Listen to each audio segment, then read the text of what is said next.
Shalom Yasharala, Shalom Israël, Shalom à vous tous, mes frères et mes sœurs, partout à travers le monde, vous qui allez prendre le temps de m'écouter. Voilà, comme d'habitude, c'est toujours pour moi, votre frère, un grand plaisir de venir vous parler. Avant de commencer, je rends d'abord toute la gloire au Père, au Créateur de toutes choses, au Mashiach, je dis un double honneur.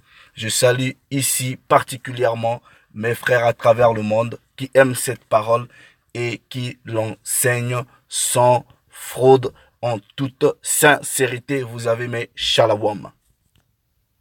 L'Égypte, mon peuple, la Syrie, l'œuvre de mes mains. Voilà, on va essayer de deal avec cette folie. This is a foolishness going around Yasharala.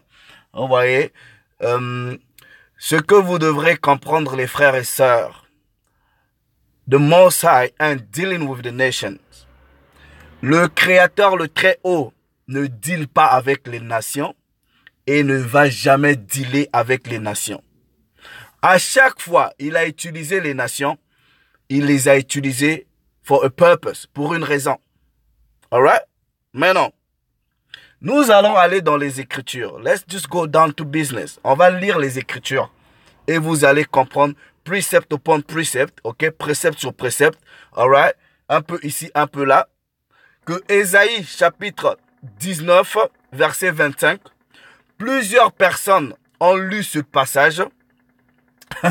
Ils ont cru que, oui, l'Égypte, c'est le peuple de Dieu. La Syrie, c'est l'œuvre de ses mains. We're gonna prove, on va prouver cela avec les Écritures. Que plusieurs personnes qui sont scripturalement unijambistes, c'est-à-dire, ils se tiennent que sur une seule écriture et après, ils vont venir faire du bruit dessus, alright? Gourer les gens et se gourer eux-mêmes, tout simplement parce que plusieurs personnes ne prennent pas le temps d'étudier. You go to study to show yourself approved. Vous devrez étudier pour vous présenter et prouver devant le Très-Haut. Alright? Now, let's go down to business. Alright? Comme vous pouvez voir, Ésaïe chapitre 19, le verset 25. Il est écrit dans la version seconde 19.10, comme dans plusieurs versions, on va y arriver, il est écrit, l'Éternel des armées les bénira. C'est qui les là, nous allons découvrir au fur et à mesure. Mais vous comprenez déjà que le temps est au futur. Les bénira en disant, béni soit l'Égypte. Alright? Ça, c'est dans la plupart des versions. Mon peuple et la Syrie, œuvre de mes mains. Et Yasharala, mon héritage. Bon, plusieurs personnes vont lire comme ça.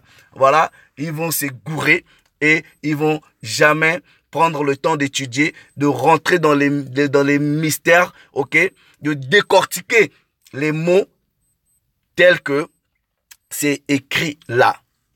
Réfléchissez, ok? Si vous avez eu le temps de lire la Bible, où on vous parle tout le temps de Yasharala, Israël, et vous lisez quelque part, où vous avez l'impression que ça dit quelque chose de différent. Comme vous pouvez voir, je ferai plaise au créateur, plusieurs vidéos, ok, où je vais expliquer si les gens comme les Noé, les gens comme les Enoch, est-ce qu'ils étaient des Israélites? Non, on va vous expliquer. Déjà, être Israélite, alright, n'est même pas une question de nation avant tout. Vous allez comprendre que c'est avant tout une question de descendance. C'est une question de sémence. Parce que, vous voyez, les nations que nous avons aujourd'hui ici n'ont jamais existé. Ok?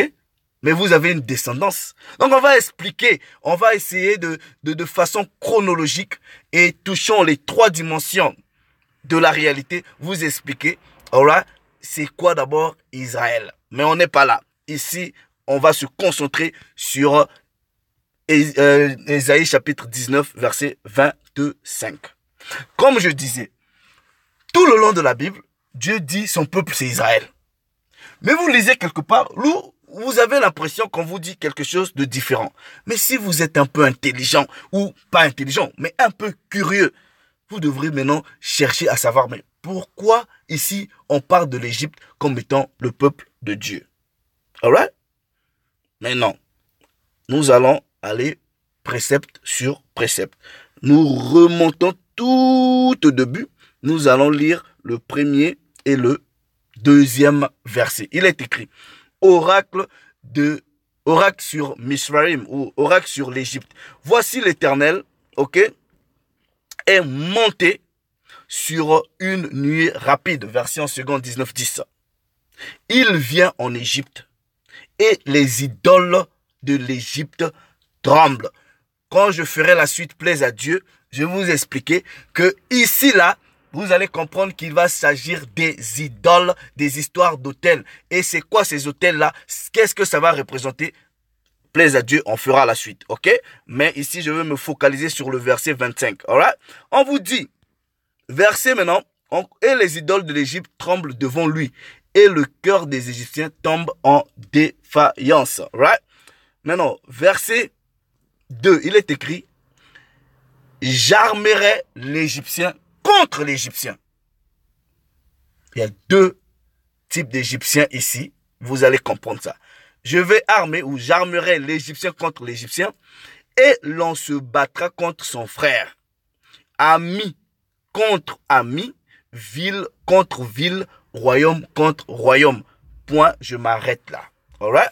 Je repars dans le verset 25 qui intéresse plusieurs personnes. Alright?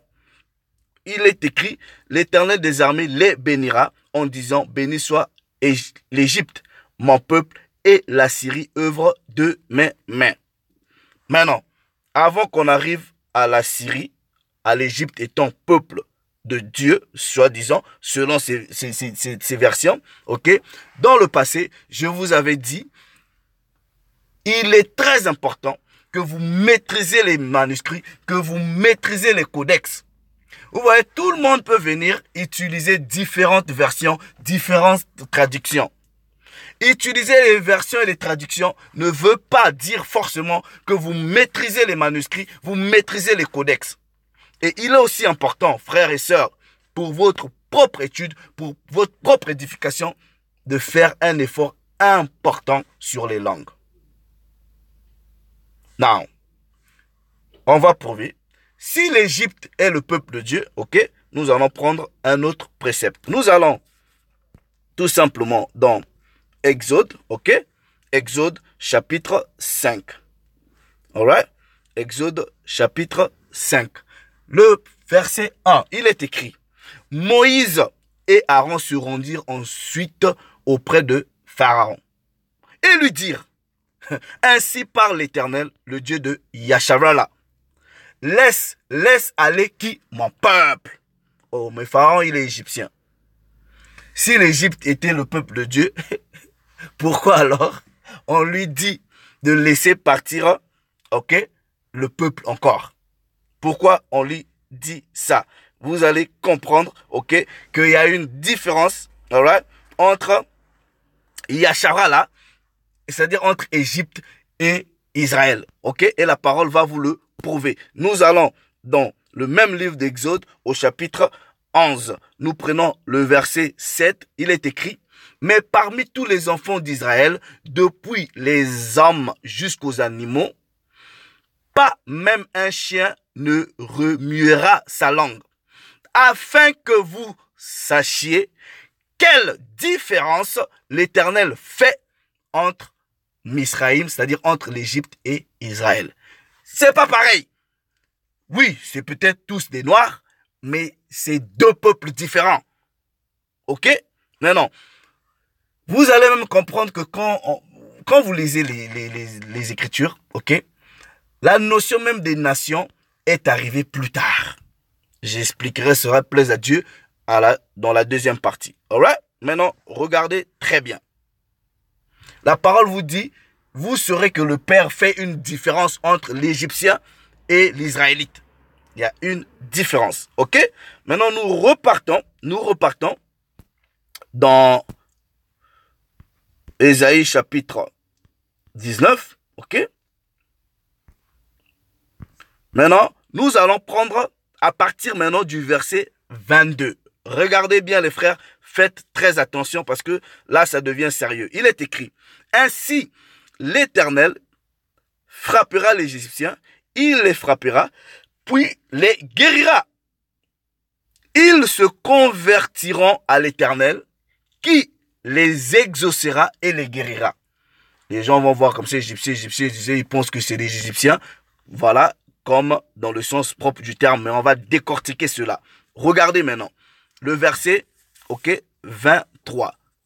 Le verset 23, écoutez très bien, on vous dit, en ce temps, il y aura une route. Retenez bien, il y aura une route d'Égypte en Assyrie. Une route d'Égypte en Assyrie. Les Assyriens iront en Égypte et les Égyptiens en Assyrie. Et les Égyptiens avec les Assyriens serviront l'Éternel. Alright?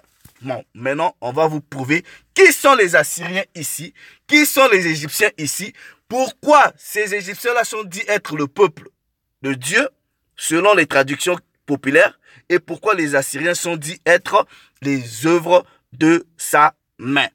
Ok? Nous allons prendre ces préceptes-là. Vous voyez? Attendez, nous allons dans... Let me go to... Je vais dans... Where is the internet? Je vais aller tranquillement dans...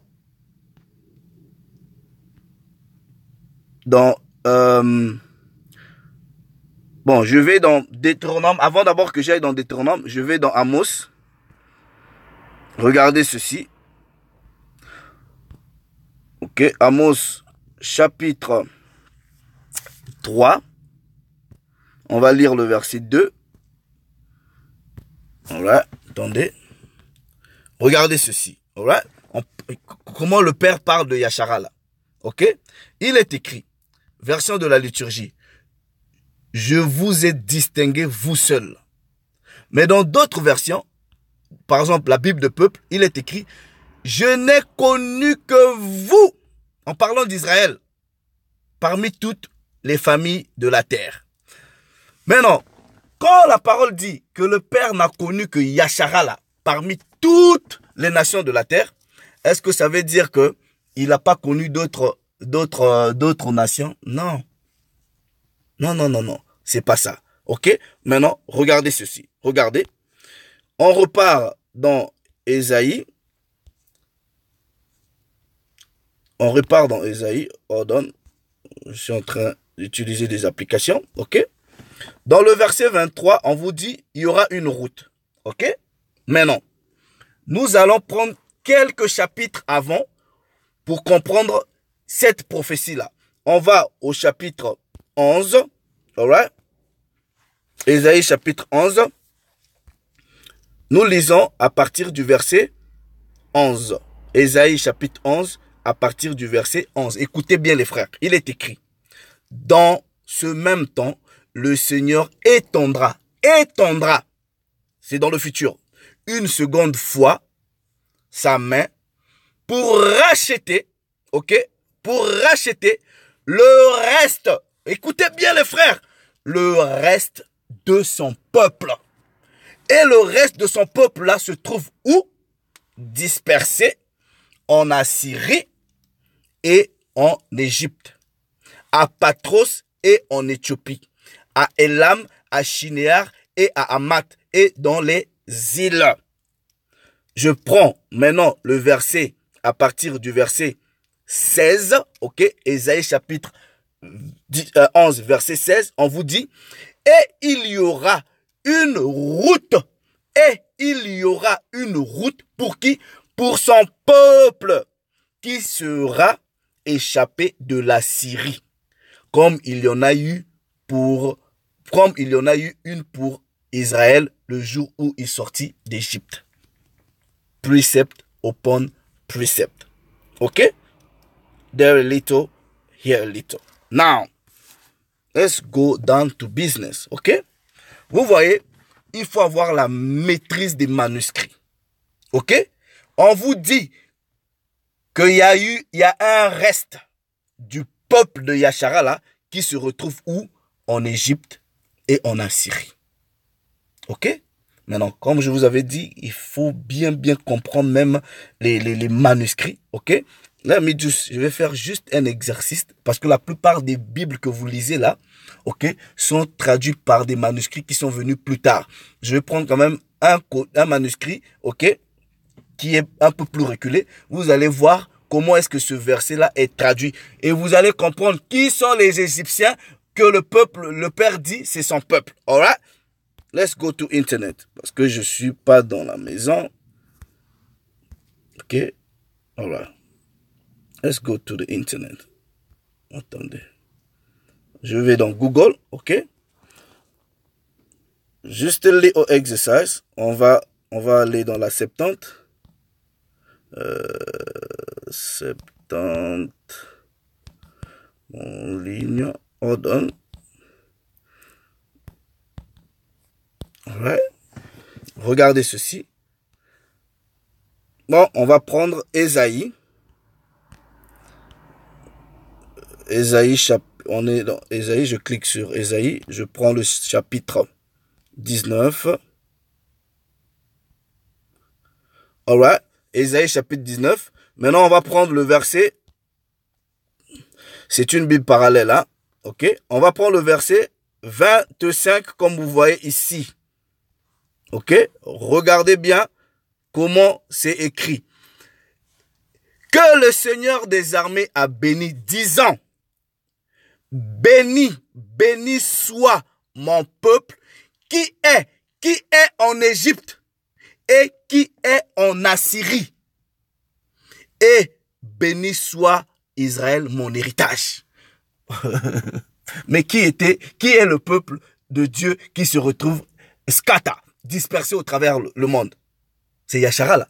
On vous dit, béni soit mon peuple, c'est-à-dire Yashara là, qui est en Égypte et qui est en Assyrie.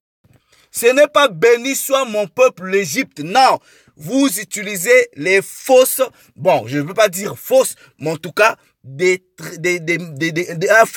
pas un faux codex, mais un codex qui est venu plus tard et qui a mal traduit particulièrement ce verset. Les codex plus anciens ne disent pas « Béni soit l'Égypte, mon peuple ». Non, mon peuple qui est en Égypte et qui est en Assyrie. Parce que Yashara là est dispersé. Ok? We're gonna prove that. Ok? Nous prenons par exemple... voilà. Parce que ce peuple-là doit sortir. On va dans Ésaïe chapitre... Attendez, je repars dans... Ésaïe, on prend le chapitre 27. Regardez ceci. Alright? À partir du verset 12, on vous dit, en ce jour-là, l'Éternel secouera des fruits depuis le cours du fleuve jusqu'au torrent d'Égypte. Et vous serez ramassés un à un, enfants d'Israël. Verset 13. En ce jour, on sonnera la grande trompette et alors reviendra ceux qui étaient exilés ou au pays d'Assyrie ou fugitifs au pays d'Égypte. Et ils se prosterneront devant l'Éternel sur la montagne sainte à Jérusalem. Ésaïe chapitre 19, verset 25. La plupart des manuscrits sur ce verset-là, en tout cas les manuscrits qui sont venus un peu plus tard, vous disent Égypte, mon peuple. Mais non. En dehors de ce verset-là, c'est pas un défi que je lance, ok? Si vous connaissez 3 préceptes, je dis 3 préceptes seulement, où la parole vous dit que Égypte là, c'est le peuple de Dieu. Donnez-moi 3 préceptes. 3. Et je vous en donnerai 1000 même. Je ne sais pas combien. Je vous en donnerai 1000 où le peuple de Dieu, c'est Israël. The Most High, Dieu, and dealing with the nation. Dieu ne deal pas avec les nations. Il ne dealera jamais avec les nations. À chaque fois, Dieu utilise les nations, il les utilise juste pour une raison. Ok? Maintenant, vous voyez? Non. Les gens vont se dire, parce qu'ils ont une compréhension élémentaire de la notion même de nation, ils vont se dire, mais Israël est venu après. Alright? Mais vous allez comprendre ceci. Let's take this scripture. Alright? Let's take this scripture. Regardez, Ésaïe, chapitre. Parce que le Très-Haut, il fait. Vous allez comprendre que c'est avant tout une question de descendance. Ok? Regardez, Ésaïe, chapitre 46. Je prends le verset 10. Il est écrit. J'annonce dès le commencement ce qui doit arriver. Et l'entend d'avance ce qui n'est pas encore accompli. Mes arrêts subsisteront et j'exécuterai toute ma volonté. Le Père a annoncé, même avant que Israël, étant que nation, vienne à l'existence, il avait déjà annoncé à des prophètes, ok, qu'il y aura une descendance à qui le Très-Haut va, en tout cas, donner sa parole. Il n'a pas fait comme ça avec les autres nations. Alright? Maintenant, encore un exemple que Israël, même avant que ça vienne physiquement là, ça existait déjà dans la préscience du Très-Haut. Je vais vous donner un précepte pour le prouver. Alright? Let's go to l'Alliance renouvelée. On prend Hébreu au chapitre 7. Ok? Hébreu chapitre 7. Regardez, je lis à partir du verset 9. Il est écrit. De plus, Lévi, qui perçoit la dîme, l'a payé, pour ainsi dire par Abraham. Mais pourquoi la parole dit que Lévi a payé la dîme par Abraham, mais quand Abraham a donné la dîme à Melchisedec, la nation d'Israël comme telle n'existait pas, Lévi n'existait pas. Mais on vous dit que Lévi a payé la dîme par Abraham. Verset 10. Car il était encore dans le sein de son père, Lévi. Dans le sein de son père. Donc, dans la conscience, dans une autre dimension, Lévi déjà existait. Mais physiquement, n'était pas encore là. Donc, ceux qui vont dire, oui, mais Israël étant que nation est venu après, ils comprennent rien du tout. Et je vais vous donner encore un autre précepte, ok? Regardez ceci, ok? Deutéronome, chapitre 32, ok? Regardez. Deutéronome, chapitre 32. Alright. On lit le verset 8. Je vais le souligner. Je mets mon favori.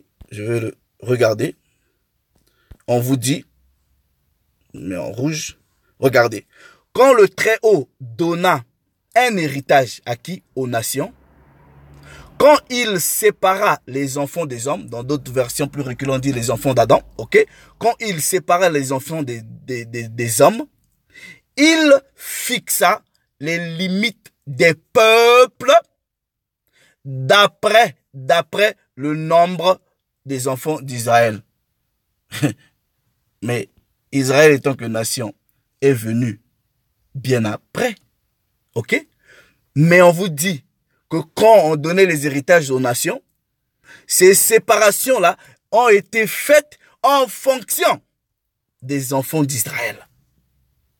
Donc, preuve que même avant que Israël vienne dans la dimension physique, Israël est avant tout une descendance. C'est d'abord avant tout une question de sang. The Most High ain't dealing with the nations. Il n'a rien à voir avec les nations. Donc, faites quand même juste un effort d'étudier. Égypte, mon peuple là, ce sont que des Israélites qui sont dispersés en Égypte. J'avais déjà expliqué le terme Égypte comme tel. Il a plusieurs connotations dans la parole. Ce sont les dispersés qui sont en Égypte. Ce sont les dispersés qui sont en Assyrie. Et dealing with the nation. Depuis quand? Alright. Est-ce que j'ai même pas besoin de lire ce que Dieu pense des autres nations. J'ai même pas besoin de lire ça. J'ai même pas besoin de lire ça. Vous voyez? Donc, faites juste un petit effort. Les frères, étudiez de vous-même. Même moi qui viens, je vous fais des vidéos là. Moi, je vous ai toujours dit. Ne prenez pas ma parole comme argent comptant. Go research. Faites vos propres recherches. Quelqu'un peut venir devant vous, il change des versions, il change des traductions là. C'est deux fois pour vous embrouiller pour rien du tout. Étudiez de vous-même. Étudiez de vous-même. Le Père ne deal pas avec d'autres nations. Mais lisez toute la Bible. Lisez toute la Bible. Donc, quand vous prenez les manuscrits les plus reculés, le verset, même dans le... Parce que bon, je veux vous montrer ça, au lieu de vous montrer dans les Bibles que j'ai. Mais vous retrouvez la bonne traduction, vous dit, mon peuple qui est en Égypte, qui est en Assyrie. Et c'est ce peuple-là qui doit sortir de là. Ok? Et c'est quand le Mashiach va venir, il va sortir ce peuple de là. Il va les rassembler. Parce que Yashara là se retrouve partout. Ça ne veut pas dire que l'Égypte c'est le peuple de Dieu. Non. Non. Maintenant, on va aussi, si le Père veut, ok, parler un peu des histoires de la loi, tout ça là. Nous allons voir ça. Et comprendre même la notion de peuple, la notion de nation. Ces notions-là sont arrivées quand est-ce? Mais lisez à partir de Genèse chapitre 10. Les peuples, ces choses-là. Lisez à partir de Genèse chapitre 10. Donc, plusieurs personnes ont une certaine... Ils souffrent. Je ne sais pas si c'est c'est ce qu'on appelle par l'anachronisme. C'est-à-dire, vous n'arrivez pas à agencer les choses en ordre. Vous connaissez pas, vous faites pas l'effort même de comprendre l'ordre chronologique des choses. Le Père, il ne va jamais deal avec des nations. Quand je dis il va jamais deal, il va jamais donner sa loi aux nations. Il rit jamais de tout ça. Si bien que, vous voyez, même en dehors de Yashara là, quelqu'un d'autre ne peut pas vous enseigner la Bible. C'est ce que vous ne savez pas. En dehors de Yashara là, quelqu'un d'autre ne peut pas vous expliquer les mystères. Jamais. Tous ceux qui vont faire ça, c'est de la fraude. Donc, Ésaïe chapitre 19, verset 25, comme vous avez lu, lisez même dans la Vulgate, ok? Let me go there. Ok?